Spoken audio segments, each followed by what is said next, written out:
athletes train hard to attain peak physical form. Hours of lifting, running, reflex training, and practice have honed their bodies into the perfect tools for their specific sport. With all that effort, it makes sense that they would be very attentive of what they put into that body. Wouldn't want to jeopardize all that preparation. No strange creams or serums. His attorneys admitted he did use steroids, but they claim at the time he didn't know what they were, that he thought they were flaxseed oil and arthritis cream, and that that's truly what he believed. Nope, pills of unknown origin. The last time I used pills or whatever I did, I should have double searched, researched whatever it should have taken.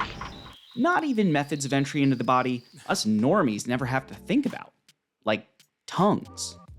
However, Roberts was cleared of any wrongdoing last month after he said he ingested the substance by, quote, frequently and passionately kissing his girlfriend days before his March drug test.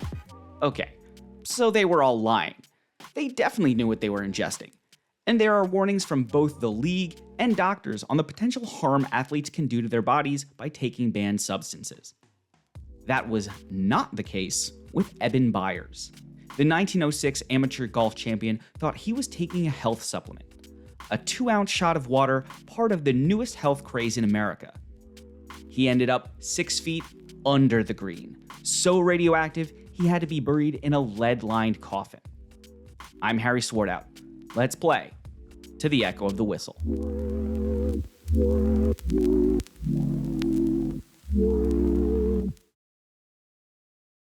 Ebenezer Eben McBurney Byers shared more than just a first name with Mr. Scrooge from Charles Dickens' A Christmas Carol. They also shared being inconceivably wealthy. Unlike Scrooge, however, Eben Byers did not earn his money by being a squeezing, wrenching, grasping, scraping, clutching, covetous old sinner. No, Eben Byers was a Nepo baby. Eben's father, Alexander Byers, was an industrialist, right at the time in American history where that really meant something. Alexander's firm, A.M. Byers and Company, were a premier iron manufacturer in Pittsburgh, producing wrought iron piping. Papa Byers had risen up the ranks through other ironworks, but his innovation in using bituminous coal to smelt ore made his domination of the market a sure thing.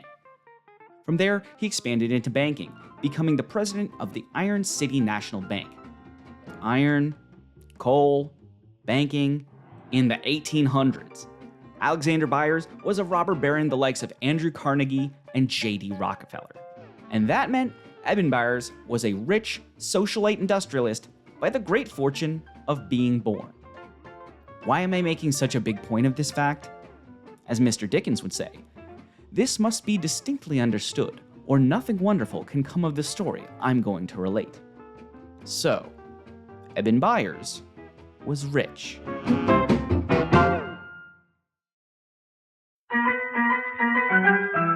Like all rich kids, Eben Byers spent his time in fancy, private places like St. Paul's School, a college preparatory academy in New Hampshire. You may know some of its most distinguished alumni: William Randolph Hearst, John Kerry, Hobie Baker, 4 different Vanderbilts, and the namesake of fictional super spy James Bond. When Byers wasn't at school, he spent his time, as rich kids do, at a mountain resort. During the 1890s, Byers could be found playing golf at the Crescent Springs Mountain House Resort, where in 1897 and 1898, at age 18 and 19, Byers would win the resort's biggest tournament of the season, the Crescent Cup. The team was a constant present on the resort's brand new par 32 golf course. To be fair, most courses were brand new at this time, and not necessarily pro quality. Here's Bill Kelly, retired Yale professor and co-author of the book Golf at Yale. Americans coming on the grand tour to Europe and Englishmen going to the U.S. brought the game to the U.S. in really the 1880s and 1890s. A New York businessman, John Reed, laid out 3 holes in a pasture across from his house, and he got some friends together. They called themselves the St. Andrews Golf Club, from the famous St. Andrews course in Scotland. And they started playing rounds with very crude clubs and balls over these 3 holes. They expanded to 6 holes, and then they got connected with other country clubs. Gradually, particularly businessmen and commercial types were getting interested in this game and starting little clubs, and their kids were going to places like Yale. So Yale ended up getting the enthusiasm of the fathers when the sons showed up. There are a ton of reasons Eben Byers could have chosen Yale for his college education. It's an elite institution. It was close to New York City, where his father did much of his business. He thought he looked dashing in blue. Or, just maybe, it was because Yale was just as obsessed with the burgeoning sport of golf as Eben was. Yale developed this sudden passion for golf.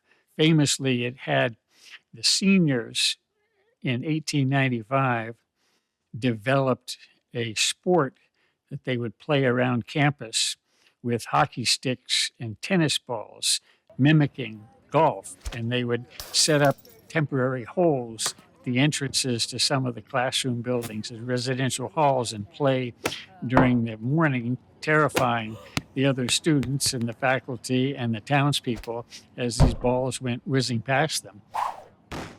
But that was the same year that the first golf course was actually established in New Haven for the Yale students.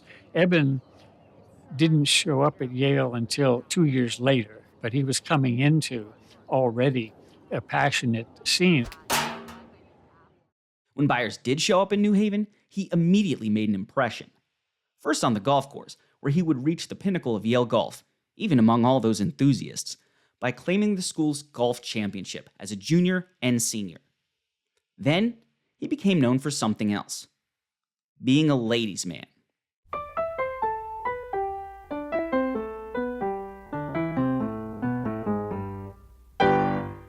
Every article I've read, every account of Eben Byers' life I could find, has a sentence kind of like this. Eben Byers was known by his friends to be something of a ladies' man.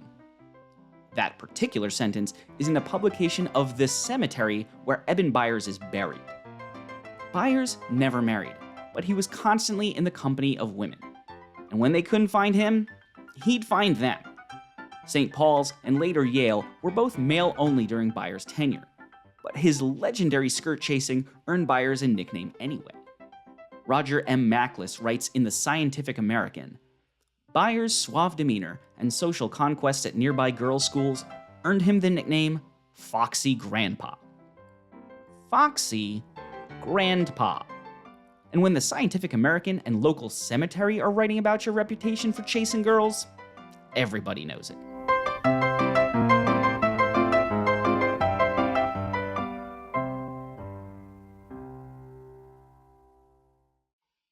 When he wasn't gadding about, Eben was pursuing a deep love for not just golf, but all kinds of sports. He became an avid follower of baseball. With his family fortune based in Pittsburgh, Byers kept a box at Forbes Field for many years in order to watch the Pirates. But where he personally excelled was, of course, the elite country club sports. Namely, horse racing, trap shooting, and of course, golf. He was good. Really good. Even at a time before the difference between pros and amateurs really meant anything.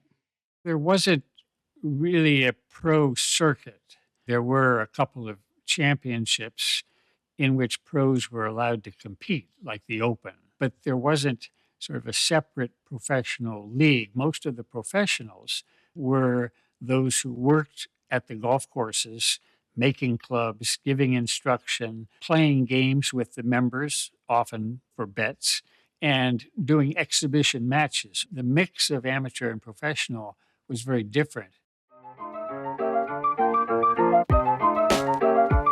While at school, Byers made his first National Amateur Golf Championships in 1900, where he qualified well up, according to the New York Times, with a score of 175.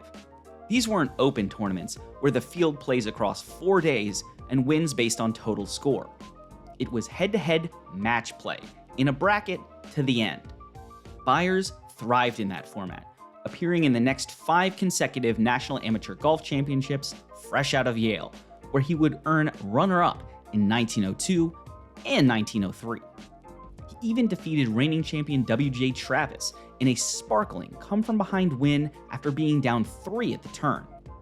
After the round, Travis was quoted saying, "The game Byers put up would have won from almost any professional in the country. It was unbeatable." This kind of exciting comeback became Byers' signature style. Newspapers, a number of them, love to give detailed commentaries about some of these matches. And Byers seemed to have a habit of really not doing too well, and then in the last 5 or 6 holes, he would make some miraculous shots, some putts, and that seemed to be his style of winning, whether he intended it or not. And the newspapers loved that quality in his play. He was one of the elite amateur golfers of his time.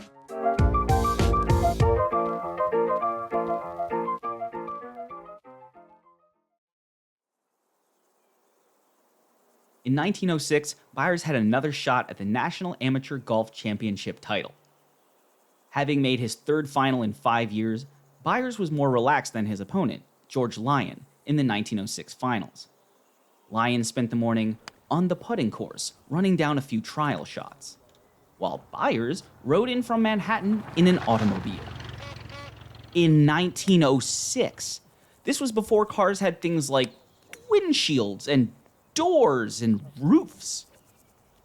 As was his style, the round started off bumpy as Byers' car ride in. On the first hole, Byers put it in the woods, but Lyon bailed him out by missing a 2-foot putt. On the second hole, Byers 3-putted. He hit a ball in the rough. He had a shot bounce off a tree. After 18 holes, Byers was miraculously down by just 1, and there was a second 18 to play that afternoon. The score was even deep into the second back 9, where over the final 3 holes, Eben Byers eked out a 2-shot victory over Lyon and finally won the U.S. Amateur Golf crown.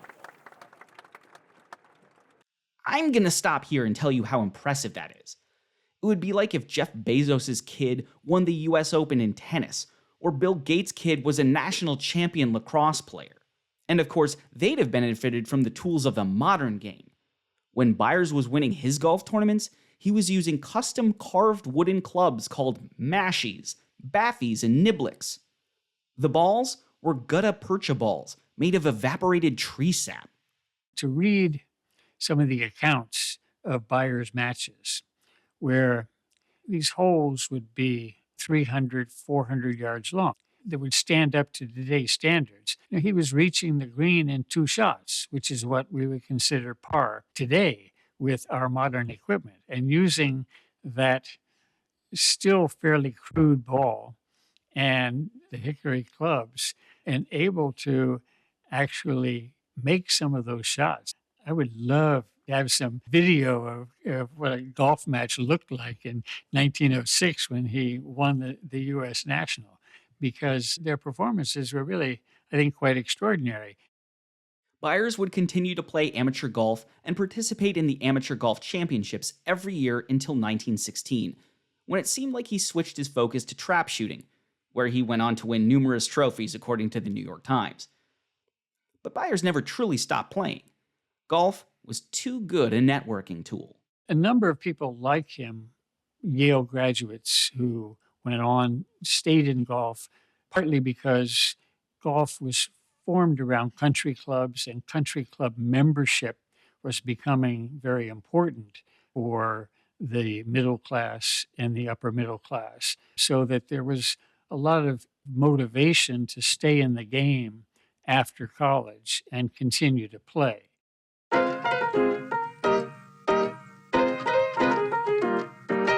And Byers needed the country club network because the whole time he was winning tournaments, he was making bank. And not from the trophies. Eben's father, Alexander Byers, died in 1900, but he set up his son with a sweet deal before he left. The minute Eben graduated from Yale in 1901, he caught on with Garrard Iron Company. Just 3 years later, he was named president and director of that company, just as his father Alexander planned when he built Gerard Iron up from nothing. Then, when his brother Dallas C. Byers died in 1909, Eben took over as president of the A.M. Byers Company. Byers also became the chairman of Westinghouse Electric and Manufacturing and a director of the Bank of Pittsburgh, all as his father had done before him. By 1909, at the age of 29, Byers was charming, athletic, well-connected, and loaded. And so it went for years. Byers made money hand over fist, he golfed, he bred racehorses, he shot trap, he wooed eligible socialite women with his fortune and charm. Like the Roaring Twenties, it seemed like the gravy train couldn't slow down.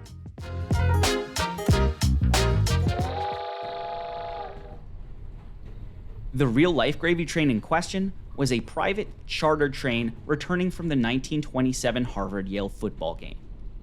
The Bulldogs had shut out the Crimson 14-0, and Byers had used this as an excuse to have some celebratory company in his private Pullman sleeper car. Despite being smack in the middle of Prohibition, the drink was flowing, and a sudden lurch of the train sent Byers tumbling from the top bunk of the sleeper car onto the floor. He got up, rubbing his arm and wobbling slightly, partly with the motion of the car, partly in his inebriated state. But he said he was fine. He was lying. Over the next few weeks, Byers complained of muscle aches, a pain in his arm that wouldn't go away, and a run-down feeling that affected him on the golf course and in the bedroom. Arm aches were an easy solve, but for his libido problems, his doctors could do nothing for him. Until a Pittsburgh physician named C.C. Moyer suggested Byers take a brand new patent medicine said to cure everything from dyspepsia to impotence, along with 150 other endocrinologic maladies. The name of the drug was Radithor, and it was marketed as Perpetual Sunshine.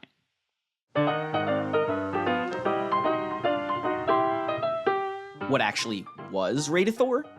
Let's ask Nate Peterson, co-author of Quackery, A Brief History of the Worst Ways to Cure Everything. Radithor itself was triple distilled water that radium salts were dissolved into. And it contains 2 microcurie of radioactivity in it. 2 microcurie sounds small, but it's actually a ton to be exposed to.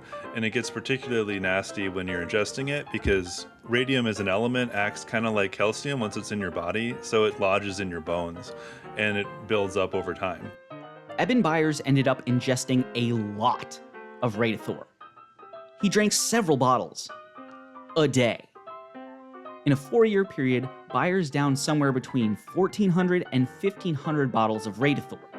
Probably more Radithor than anyone else, even its inventor, William J.A. Bailey, had ever consumed. And remember, he could only do this because he was rich. At $1 a bottle, Radithor was prohibitively expensive, the equivalent of nearly $20 today. But Byers was one of the richest men in America, and he wanted his arm, and other parts, to feel better.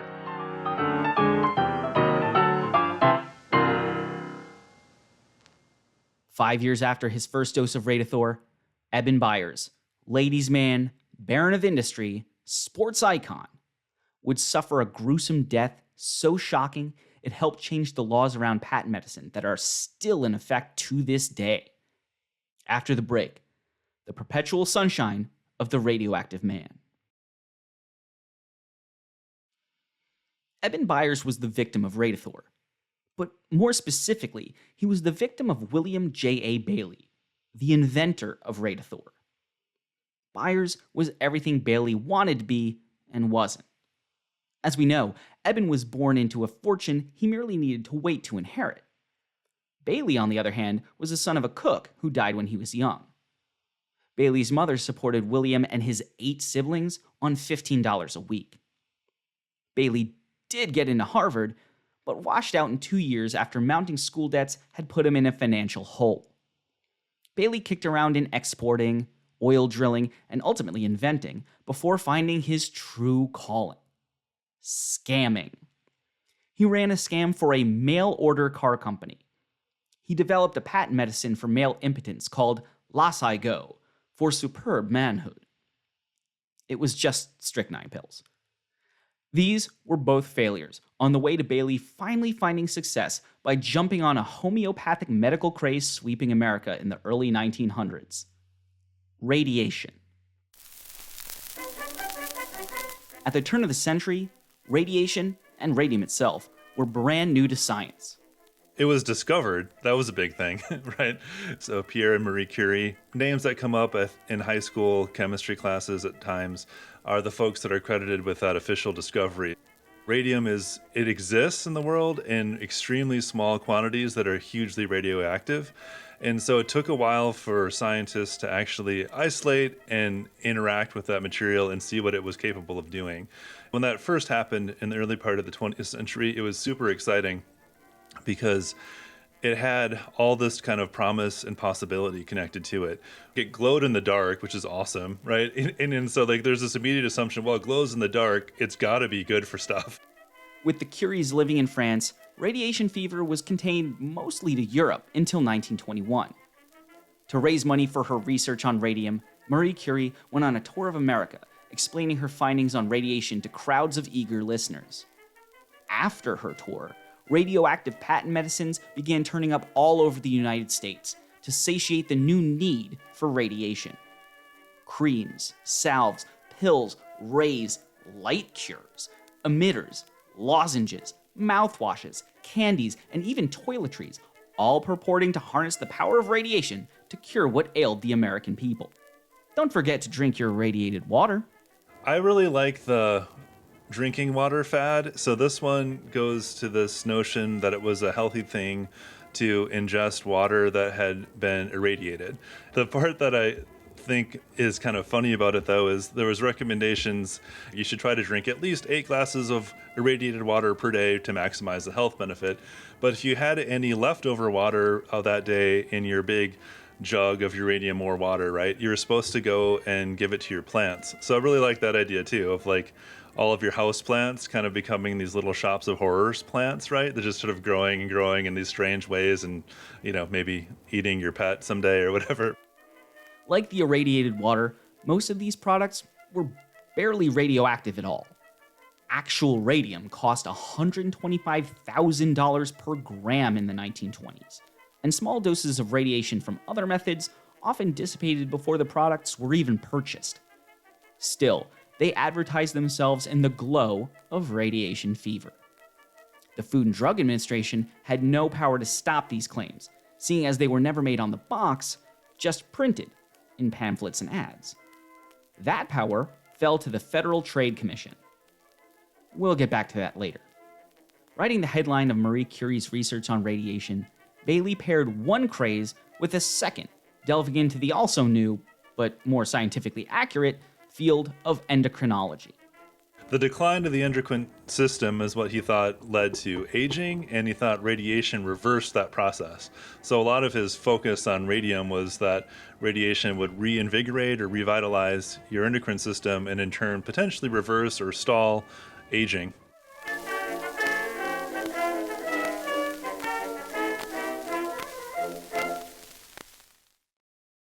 Bailey played on the excitement and complete lack of public understanding around the cutting-edge medical advancements in radiation and endocrinology. He quickly incorporated Associated Radium Chemists, Inc., which put out an array of radioactive patent medicines with appealing-sounding names, like Dax for coughs and Clax for influenza. The Department of Agriculture ended up shuttering the company for false advertising. Bailey learned from that for next time. And there quickly was a next time. Undaunted, Bailey incorporated 2 more companies, both selling radioactive snake oil. The Thorone Company, which is a portmanteau of the radioactive element thorium and the word hormone, and the American Endocrine Laboratory. Neither of these companies made Radithor either. It was his 1925 venture, Bailey Radium Laboratories, that finally birthed the product. To advertise Radithor, Bailey sent out promotional pamphlets to every registered physician in the United States, describing Radithor as a marital aid.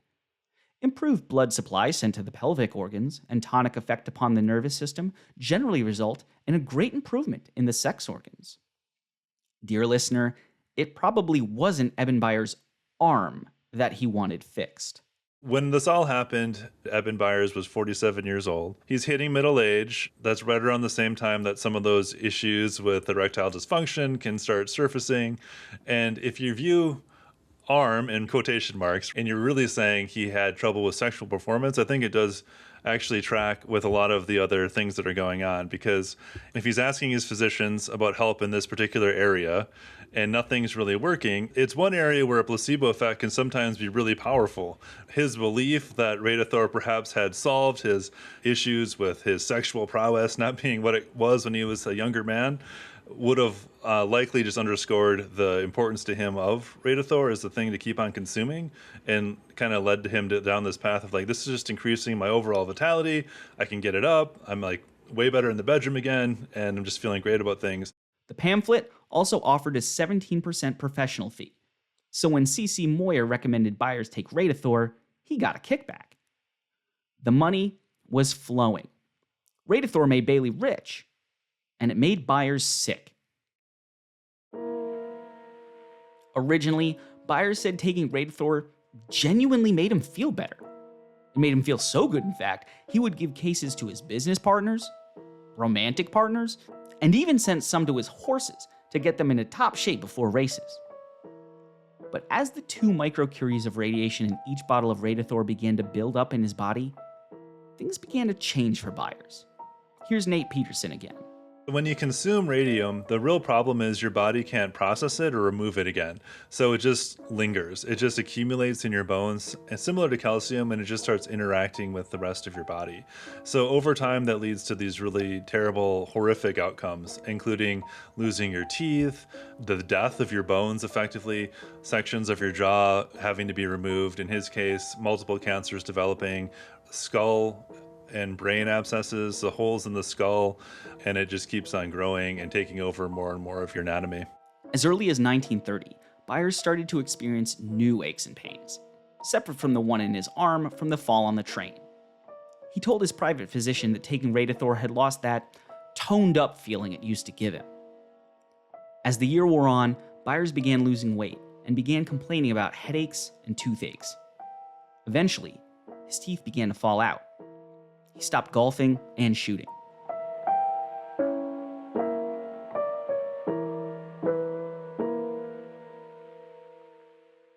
Medical doctors were perplexed until New York radiologist Joseph Steiner reviewed Byers' x-rays and saw a distinct similarity between the lesions on Byers' jaw and the Radium Girls. All the way back in 1925, women painting glow-in-the-dark dial faces for the U.S. Radium Dial Corporation began dying of cancer, low blood counts, and widespread bone deterioration. It became clear the women suffered from radiation poisoning after ingesting radium when licking their brushes to create a fine tip. In 1928, they were just settling a case with the U.S. Radium Dial that would pay out benefits to the Radium Girls for the rest of their lives, which was not that long. They were all dead by 1930. The Federal Trade Commission, who had been after Bailey and leery about radioactive patent medicines for a while now, found the similarities between Byers and the Radium Girls to be very interesting. Where nobody cared about low-income women working manual labor, everyone knew Eben Byers. He was a well-known figure. He was a wealthy guy. He came from a big industrialist family out east that people just knew about. So he ran around in socialite circles. He was just like someone that would show up in like the society pages of a major newspaper from time to time. And on top of that, of course, there's the golfing piece too. And because he had an element of celebrity attached to him, when he died in such a horrific and gruesome manner, it just drew news. It drew attention. That year, the FTC filed an official complaint charging William Bailey with falsely advertising the efficacy and safety of his products. By September of 1931, the FTC had progressed their investigation to the point of calling Eben Byers to testify in court. Byers couldn't travel, so they sent Special Attorney Robert H. Wynne to Byers' Long Island mansion to take his testimony. What he wrote down immediately changed the case. We discovered him in a condition which beggars description. Young in years and mentally alert, he could hardly speak. His head was swathed in bandages. He had undergone 2 successive jaw operations, and his whole upper jaw, excepting 2 front teeth, and most of his lower jaw, had been removed. All the remaining bone tissue of his body was slowly disintegrating, and holes were actually forming in his skull.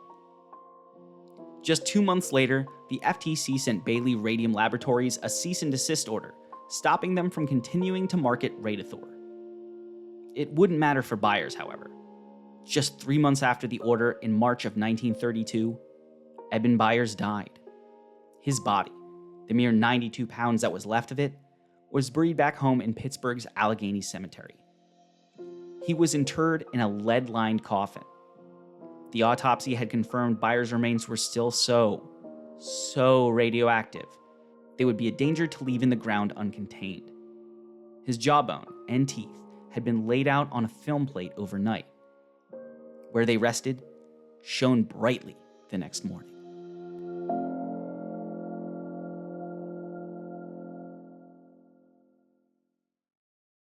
But in death, Byers leveraged all of his power: the athleticism, the industry, the charm, the money, the fame, to institute real change.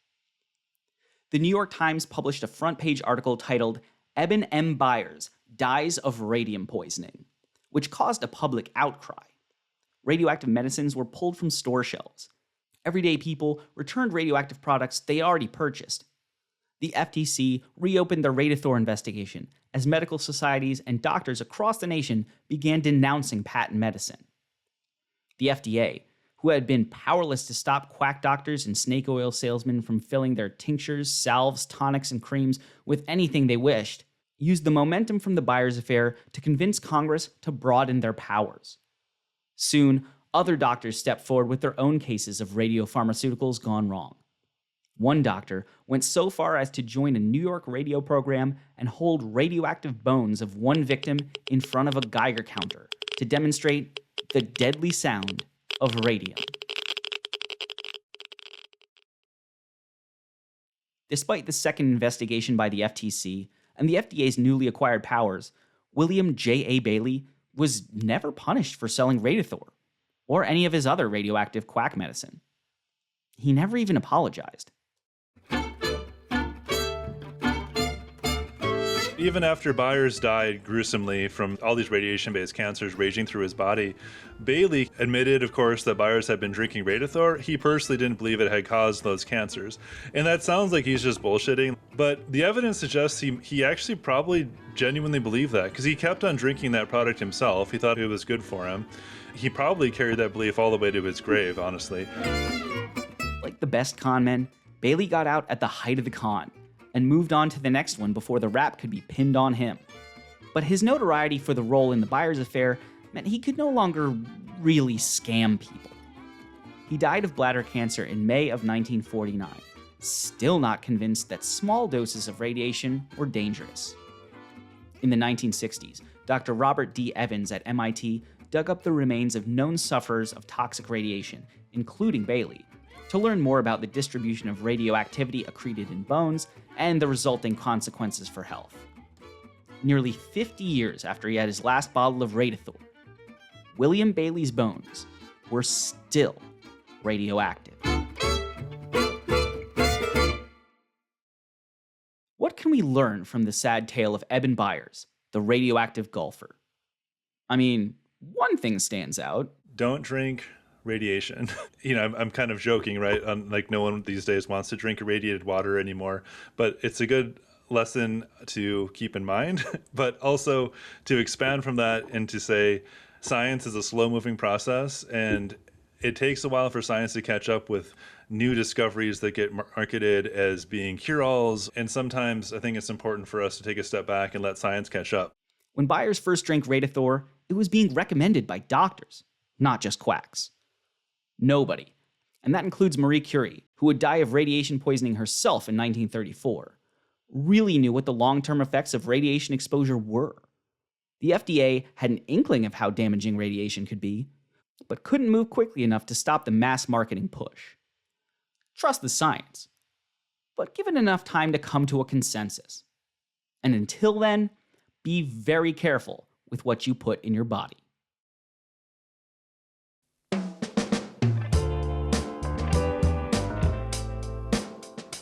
This episode of Echo of the Whistle was produced, written, edited, and hosted by me, Harry Swartout.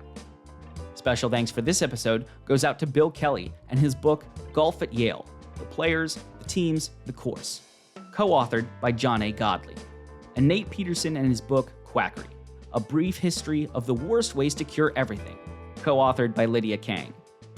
A complete list of sources for this story can be found in the show notes. Please give us a like, subscribe, and leave a review so you don't miss any new episodes. If you're craving more, head over to Patreon and support Echo of the Whistle for bonus content and to make sure we can keep telling you uncommon sports stories. Until next time, keep playing.